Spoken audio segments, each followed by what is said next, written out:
தங்கத்தின் விலை வந்து வெள்ளியை விட ரொம்ப அதிகமாக இருக்குது. இது ஏன் அப்படின்னு என்னைக்காவது யோசிச்சிருக்கீங்களா?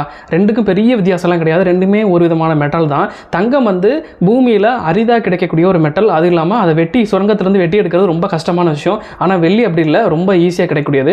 தங்கத்தை பொறுத்த மட்டும் ரொம்ப நம்ம சேமித்து வைக்கிற பழக்கம் இருக்கிறதுனால அது வந்து சொத்து அசட்டாக பார்க்குறோம். அது மட்டும் இல்லாமல் நிறைய நாடுகள் வந்து தங்கத்தை வாங்கி சேமித்து வச்சுருக்காங்க. மக்களாகட்டும், இல்லை நாடுகளாகட்டும், இல்லை பேங்க்குகளாகட்டும், எல்லாமே வந்து தங்கத்தை சேமித்து வச்சுருக்காங்க.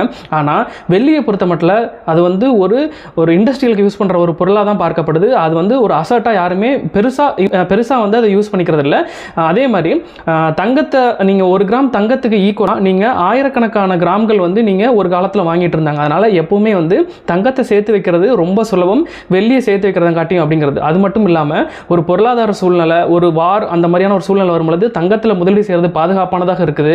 அதே சமயத்தில் வெள்ளியில் முதலீடு செய்கிறது வந்து ஒரு இண்டஸ்ட்ரியல் பொருளாதார ஒரு மந்தநிலை வரும் பொழுது வெள்ளியோட தேவை வந்து அங்கே பயன்படுத்துறதோடைய குறைபாடுகள் இருக்கனால வெள்ளியோட தேவை எப்பவுமே வந்து இருந்துகிட்டே இருக்கும். வெள்ளியோடைய ஸ்டாக் வந்து அதிகமாகவே இருந்துட்டு இருக்கும். அப்படிங்கிறனால தான் தங்கத்தோட வேல்யூ வந்து எப்பவுமே அதிகமாக இருக்குது. ஸோ இந்த இன்ஃபர்மேஷன் உங்களுக்கு இப்போ தான் தெரியும் அப்படின்னா மறக்காமல் ஒரு லைக் போட்டுருங்க. இன்னொரு வீடியோவில் பார்ப்போம். டாடா பாய்.